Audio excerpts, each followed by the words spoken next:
Shooting a huge concert for a media outlet sounds pretty straightforward. They get you the photo pass, you show up, shoot for the first 3 songs, send them the photos, and go home.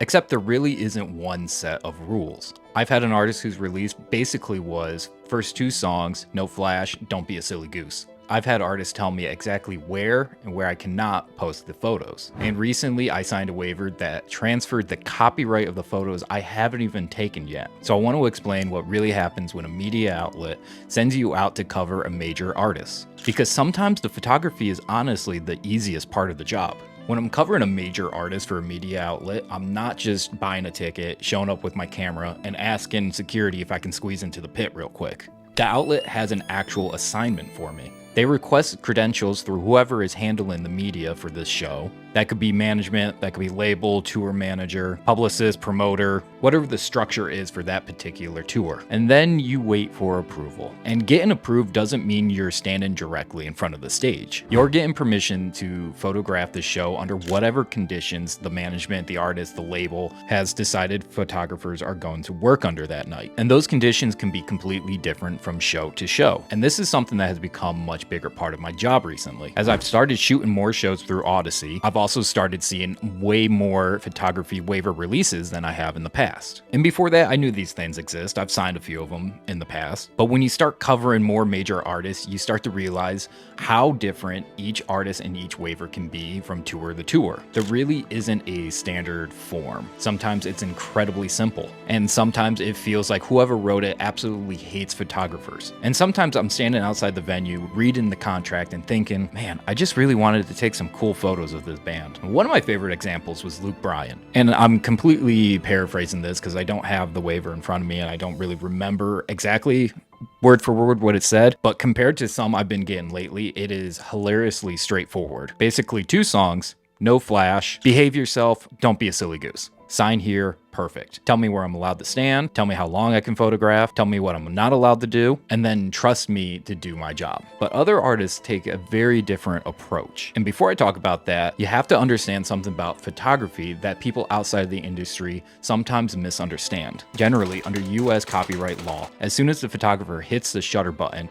he owns the copyright of that photo. I press shutter, I create the photo, I own it. I own that copyright unless there is something specific that says otherwise, such as a qualified work for hire or a copyright transfer. And paying a freelance photographer doesn't necessarily mean that the purchaser owns the copyright. And that comes up all the time. You hire the photographer, you can pay them to take the photographs, they can deliver everything they agreed on, and what you're generally buying is the photography service and a license to use those photos. Maybe it's social media, maybe it's your website, maybe it's an article, and maybe you've negotiated broad commercial rights. But ownership and usage are 2 very different things. And this is why these releases matter so much, because some releases aren't simply telling me where I can stand. They're changing what I can legally do with the work after I've created it. Chris Stapleton's a good example. Just shot him 2 days ago. His release is restrictive. Photographers get 2 songs. There are specific rules where those photographs can be posted and used, but the agreement specifically says that we do not transfer the rights over to his team. So I still own those photographs. I have simply agreed to the limitations placed upon me by his management team. And honestly, shooting Chris Stapleton is fairly easy. He's mostly standing at the mic for the entire show. So I know where he is.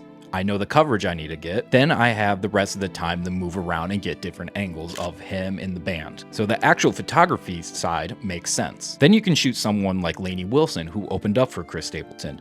Different artist, completely different paperwork, same tour, same venue. 3 songs from the pit, and we had the ability to go to either the soundboard or somewhere else in the venue if escorted by someone on their team. Specific language about what the photographs can be used for. Same photographer, same basic job, same media outlet, but completely different conditions. And that's what most concert goers do not see. You see the photographs on the radio station's website or whatever media outlet, social media page, but you don't see everything that happens to make it so the photographer can actually take those photos. And then there was the Foo Fighters. This agreement went completely further. Now, I'm not saying this is good, and I'm not saying this is bad. This is just what their team requires. And I mean, when you're a massive band that's been around for 30 years, you get this 30 plus years, you get to do pretty much what you want. But instead of saying you own the photos, but you can only post them in these certain spots, the release I signed actually transferred the copyright over to their team. That means they can take my photo,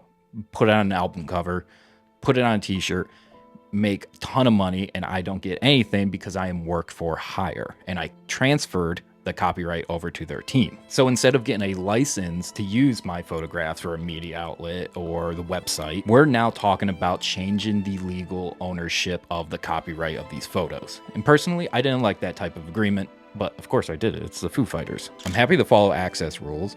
I'm happy to shoot from designated areas, which for Foo Fighters was not the pit. It was probably more like 100 feet away from the stage. I'm happy to give the publication the rights it needs to cover the show, but giving away the ownership is a completely different story. And the funny part about this night is I wasn't even given access to the photo pit. So the contract had better access than I did, but that's the assignment. You figure it out. And this is another part of photographing for a media outlet. An approved credential doesn't necessarily mean the position you had in your head. Sometimes you're in the pit, sometimes you're in the soundboard, and sometimes you're further back than expected.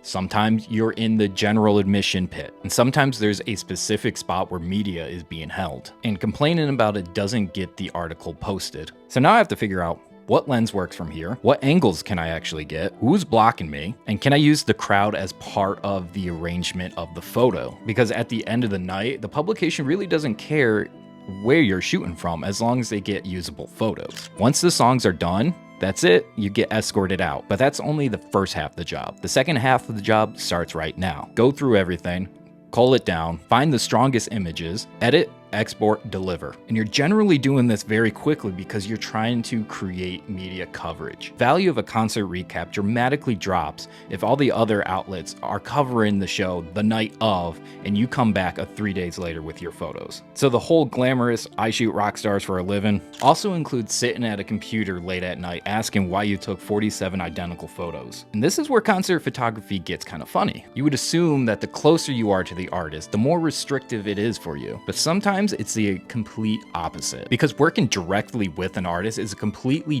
different relationship. I'm not an outside member of the media asking for temporary access. I'm here because the artist, management team, or label brought me in to make content for that artist. There absolutely could still be contracts, there could be NDAs, and there still can be restrictions. There can be conversations about what can and can't be posted, but there's also something you don't necessarily have shooting for an outside media outlet.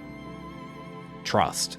When an artist hires you directly, they're trusting you with way more than just the first 3 songs that everyone in the crowd can see. You might photograph the show, but you're also going to be backstage, on the bus, at rehearsals, at sound check, at dinner, traveling on the bus, or in my case, filming content on a yacht the next morning. And nobody is standing next to you every 30 seconds saying, you're legally permitted to shoot at a 4-degree angle to the right. Because now you're part of the operation. They hired you because they believe you're a professional. And part of being professional in that environment is realizing that just because you have access doesn't mean you should be posting everything. There are plenty of moments that I filmed or taken photos of that are not necessarily for me to post. Nobody needs to hand me a 10-page waiver every time. I know why I'm there, I know who I'm working for, and I know that protecting the artist's image and their privacy is part of keeping up that trust. And I think that's the biggest difference between shooting for a media outlet or shooting directly for an artist. Because when you're with the media, the artist doesn't necessarily know who you are. They may have dozens, if not hundreds of photographers coming through every show for every tour.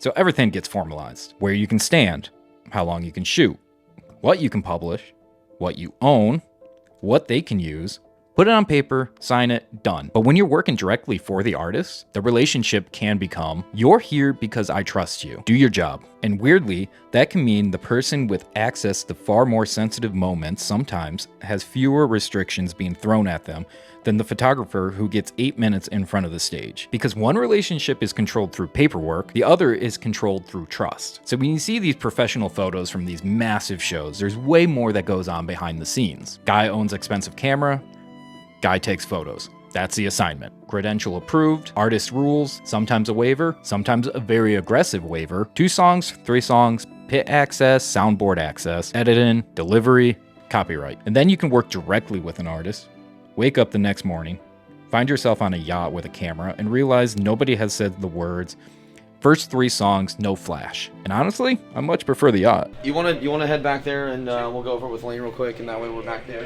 You want to head to the arena tour? Sure.